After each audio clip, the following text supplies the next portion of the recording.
శ్రీ మహాగణాధిపతయే నమః. శ్రీ మహాసరస్వత్యై నమః. శ్రీ గురుభ్యో నమః.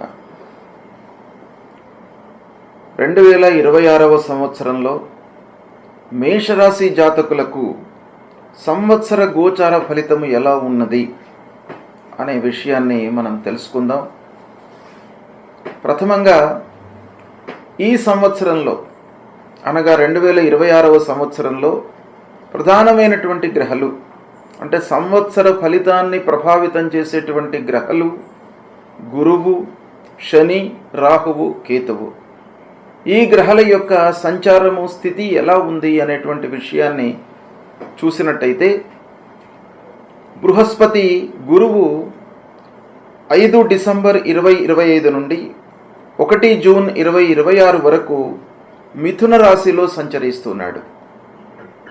ఇందులో 13 ఏప్రిల్ వరకు వక్ర మార్గంలో ప్రయాణం చేస్తూ 13 ఏప్రిల్ నుండి చివరి రోజులలో అంటే 13 ఏప్రిల్ నుండి 1 జూన్ 2026 వరకు రుజుమార్గంలో మిథున రాశిలో ప్రయాణం చేస్తున్నాడు.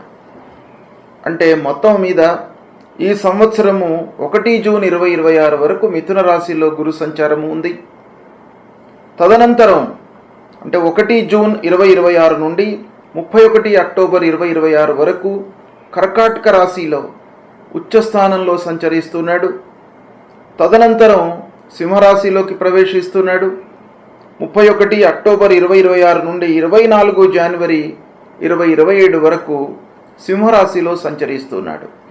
ఈ విధంగా గురువు యొక్క సంచారము ఈ 2026వ సంవత్సరంలో 3 రాశులలో సంచారము ఉంది. మిథునము, కర్కాటకము, సింహము. మిథునంలో కొంత భాగం వక్రరీత్యా ఉంది. అయినప్పటికీ నీ రాశి మారట్లేదు గనక ఓవరాల్గా మిథున, కర్కాటక, సింహ రాశుల్లో గురువు యొక్క సంచారము ఉంది. అదేవిధంగా శనేశ్వరుడు ఎలా ఉన్నాడు ఈ సంవత్సరము అని చూసినట్టయితే 29 మార్చి 2025 నుండి 3 జూన్ 2027 వరకు శని మీనరాశిలో సంచరిస్తున్నాడు. అంటే ఈ సంవత్సరం మొత్తం కూడాను మీనరాశిలోనే ఉంటున్నాడు, మీనరాశిలోనే సంచారం చేస్తున్నాడు. ఇందులో 21 ఆగస్టు 2026 నుండి 10 డిసెంబర్ 2026 ఈ మధ్యకాలంలో వక్రత్వాన్ని పొంది ప్రయాణం చేస్తున్నాడు శనైశ్వరుడు. ఇక రాహువు కుంభరాశిలో సంచరిస్తున్నాడు. 18 మే 2025 నుండి 5 డిసెంబర్ 2026 వరకు కుంభరాశిలో సంచరిస్తున్నాడు. ఈ 2026 చివరి భాగంలో కుంభంలో నుండి మకర రాశిలోకి ప్రవేశిస్తున్నాడు. అంటే సంవత్సరం చివరిలో ఒక 20 రోజులు మట్టుకు కుంభరాశి నుండి మకర రాశిలోకి సంచరిస్తున్నాడు గనక మకర రాశిలో ప్రయాణం చేస్తున్నాడు అన్నమాట చివరి భాగంలో. అదేవిధంగా కేతువు 18 మే 2025 నుండి 5 డిసెంబర్ 2026 వరకు సింహరాశిలో సంచరిస్తున్నాడు. చివరి 20 రోజులు సింహరాశిలో నుండి కర్కాటక రాశిలోకి ప్రవేశించి ఆ 20 రోజులు సంవత్సరం చివరి భాగంలో 20 రోజులు కర్కాటక రాశిలో సంచరిస్తున్నాడు. ఈ విధంగా బృహస్పతి, శనీశ్వరుడు, రాహువు, కేతువుల యొక్క సంచారము ఈ 2026వ సంవత్సరంలో ఉంది. 2026వ సంవత్సరంలో మకర రాశిలో జన్మించినటువంటి వారికి అంటే మకర రాశి జాతకులకు సంవత్సర గోచార ఫలితము ఎలా ఉంది అనే విషయాన్ని మనము తెలుసుకుందాం. ఈ 2026వ సంవత్సరంలో మకర రాశి వారికి ముఖ్యమైనటువంటి గ్రహాలు గురు, శని, రాహువు, కేతువు. ఈ 4 గ్రహాల యొక్క సంచారము ఏ స్థానంలో జరుగుతుంది అనేటువంటిది చాలా ప్రధానమైనటువంటి విషయం కనుక ప్రథమంగా గురువు షష్టమ, సప్తమ, అష్టమ స్థానాలలో సంచరిస్తున్నాడు. అంటే మొదట్లో ప్రారంభంలో 6వ స్థానంలో సంచరిస్తున్నాడు, మధ్యన 7వ స్థానంలోకి వస్తున్నాడు, చివరిలో 8వ స్థానంలోకి వస్తున్నాడు. అంటే గురు ప్రభావము మధ్యలో అనుకూలంగా ఉంది. షష్టమ స్థానము 1 జూన్ వరకు 6వ స్థానంలో సంచరిస్తున్నాడు. ఈ 6వ స్థానంలో సంచరించడం మూలకంగా మనకి ఎలాంటి ఫలితాలు ఉంటాయి అనే విషయాన్ని మనం చూసినట్టయితే ఈ 6వ స్థానము శత్రుస్థానము, ఆరోగ్యము అనారోగ్యాలపైన ప్రభావాన్ని చూపించేటువంటి స్థానం, దగ్గరి బంధువులు, ఆత్మీయులు, వీళ్ళందరితో కూడాను మనము ఎలా ఉండాలి అనేటువంటి ఒక మనస్తత్వాన్ని మనకు ఇచ్చేటువంటి స్థానం. అయితే ఇలాంటి స్థానంలో సంపూర్ణ శుభగ్రహుడు అయినటువంటి ఆ గురువు సంచరిస్తున్నాడు కనుక మనము కొంత ఈ సమయం లోపల అంటే జూన్ 1వ తారీఖు వరకు ఆరోగ్యం విషయంపై ప్రధానంగా ఫోకస్ చేయాలి. శ్రమాధికమైనప్పటికీ, ఉద్యోగస్తులకు ఆఫీసులో పనిభారం పెరిగినప్పటికీ, వ్యాపారస్తులకు సమయము లేకపోయినప్పటికీ ఆరోగ్యానికి ప్రథమంగా మనం ప్రాధాన్యత ఇవ్వాలి. ఈ గురువు మనకు సూచిస్తుంది. ఇకపోతే 1 జూన్ నుండి 31 అక్టోబర్ వరకు సప్తమ స్థానంలోకి వస్తున్నాడు గురువు. ఈ సప్తమ స్థానంలో గురువు సంచారము చాలా అనుకూలంగా ఉంటుంది. సప్తమ స్థానంలో గురు సంచారం మూలకంగా వివాహాది శుభకార్యాలు జరుగుతాయి. అంటే ఈ సమయంలో వివాహం నిశ్చయమవుతుంది. వివాహం జరగడానికి కూడాను అవకాశాలు బాగా ఉంటాయి. ఉద్యోగ ప్రయత్నంలో ఉన్నటువంటి వారికి ఉద్యోగం లభిస్తుంది. సంతానం కొరకు ఎదురు చూస్తున్నటువంటి వారికి సంతానం లభిస్తుంది. శారీరకంగా మీరు సంతృప్తిగా ఉంటారు ఈ సమయం లోపల. కాబట్టి ఈ 1 జూన్ నుండి 31 అక్టోబర్ వరకు గురువు యొక్క అనుగ్రహం మీకు బాగా ఉంది. తదనంతరం అంటే 31 అక్టోబర్ నుంచి 24 జనవరి 2027 వరకు గురువు అష్టమ స్థానంలోకి వస్తున్నాడు. ఈ అష్టమ స్థానము కొన్ని కష్టాలను నష్టాలను కలిగించేటువంటి స్థానం. ఈ స్థానంలో ఉన్నప్పుడు మీరు జాగ్రత్తలు తీసుకోవాలి. అన్ని విషయాల లోపల కూడాను జాగ్రత్తలు తీసుకోవాలి. ఏ విషయాన్ని కూడాను ఓవర్లుక్ చేయకూడదు. మీరు ప్రయత్నపూర్వకంగా ప్రణాళికాయుతంగా పనులు చేస్తే కొంత మీరు అధిగమించేటువంటి అవకాశాలు ఉంటాయి. నష్టాన్ని కష్టాన్ని మీరు కళ్ళు మూసుకొని పనులు చేసినట్టయితే మట్టుకు ఈ అష్టమ స్థానంలో ఉన్నటువంటి గురు ప్రభావం మూలకంగా నష్టాల్లోకి మీరు వెళ్ళే అవకాశాలు ఉంటాయి. కాబట్టి ఈ సమయాన్ని అంటే 31 అక్టోబర్ నుండి 24 జనవరి 2027 ఈ మధ్యకాలాన్ని కొంత జాగ్రత్తగా మీరు తీసుకోవాలి. ఇక ఈ 2026వ సంవత్సరంలో మకర రాశి వారికి శని 3వ స్థానంలో సంచరిస్తున్నాడు. ఇది చాలా శుభప్రదమైనటువంటి సంచారం. రాస్యాధిపతి శనేశ్వరుడు. అలాంటి శని గోచార రీత్యా శుభస్థానమైనటువంటి 3వ స్థానంలో సంచరిస్తున్నాడు. ఇది చాలా అనుకూలమైనటువంటి సంచారము.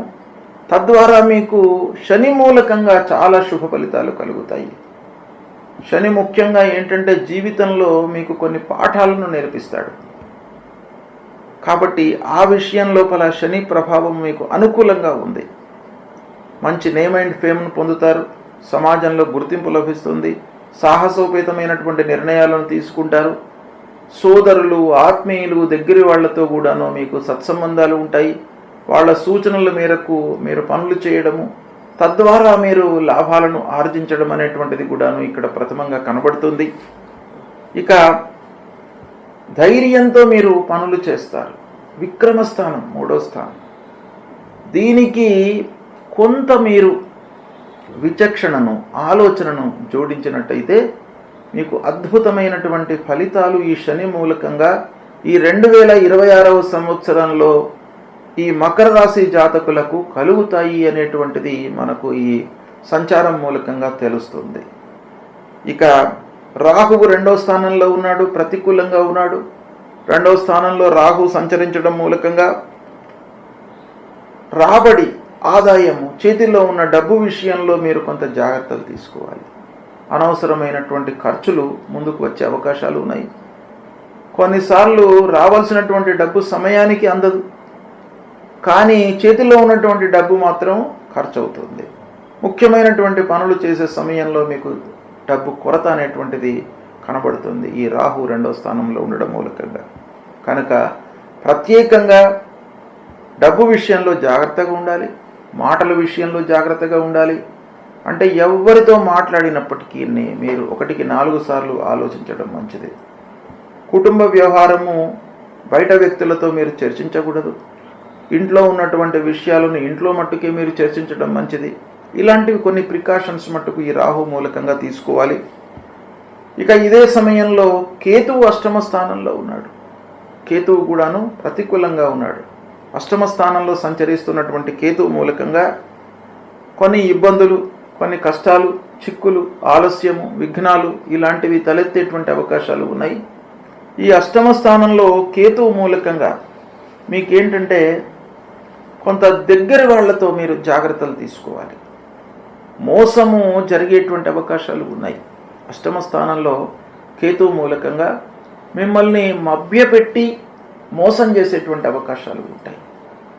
కాబట్టి మీరు ఎవరితో జాగ్రత్తగా ఉండాలి, ఎవరు మభ్యపెడతారు అని అంటే మీతో ఎవరైతే ఎప్పుడు మూవ్ అవుతూ ఉంటారో, నిరంతరం మీతో ఉన్నట్టుగానే ఉంటూ వాళ్ళు మిమ్మల్ని మిస్గైడ్ చేస్తూ మిమ్మల్ని నష్టపరిచే ఆలోచనలో ఉంటారు. కాబట్టి ఎవరైతే దగ్గరగా ఉంటారో వాళ్ళతో, ఆత్మీయులు, బంధువులు, స్నేహితులు వీళ్ళందరితో కూడాను కొంత జాగ్రత్తగా ఉండాలి అనేటువంటి విషయం ఈ కేతు అష్టమ స్థానంలో సంచరించడము మనకు తెలియజేస్తుంది. ఈ విధంగా మనం ఓవరాల్గా చూసినట్టయితే మకర రాశి వారికి మిశ్రమ ఫలితాలు ఉన్నాయి. ఈ సంవత్సరం 2026లో శని బాగున్నాడు. శని రాస్యాధిపతి అద్భుతంగా 3వ స్థానంలో ఉన్నాడు. కాబట్టి ధైర్యంతో మీరు పనులు చేయవచ్చును. కాదంటే ధైర్యానికి కొంత ఆలోచనను జోడించండి. ఇక సంవత్సరం చివరిలో అష్టమ స్థానంలోకి గురువు వస్తున్నాడు. అప్పుడు కొంత మీరు ఆలోచనతో పనులు చేయండి. ఇలా ఓవరాల్గా మనం చూసినట్టయితే మకర రాశి వారికి ఈ సంవత్సరము రాహువు కేతువులు బాగాలేరు, గురువు చివర్లో బాగాలేడు, ప్రారంభంలో బాగాలేడు. కనుక పర్సంటేజ్ వైజ్ చూసినట్టయితే మనకు దాదాపు ఒక 50-55% శుభ ఫలితాలు ఈ మకర రాశి వారికి 2026 సంవత్సరంలో పొందే అవకాశాలు కనబడుతున్నాయి. ఇకపోతే ఈ మకర రాశి వారు గురువు 6వ స్థానము, తర్వాత చివర్లో అష్టమ స్థానంలో ప్రతికూలం గనక గురు ప్రీత్యర్థమై మీరు గురు చరిత్ర పారాయణం చేయండి. ఆ దత్తాత్రేయ స్వామి దేవాలయానికి వెళ్ళండి. గురువుకు సంబంధించినటువంటి మూల మంత్రాన్ని ప్రతినిత్యం కూడాను చదువుకోండి. రాహు కేతువుల విషయమై మూల మంత్రాన్ని జపించండి. అమ్మవారి దేవాలయానికి వెళ్ళండి. విఘ్నేశ్వరుణ్ణి పూజించండి. మీకు సత్ఫలితాలు కలుగుతాయి. శుభం.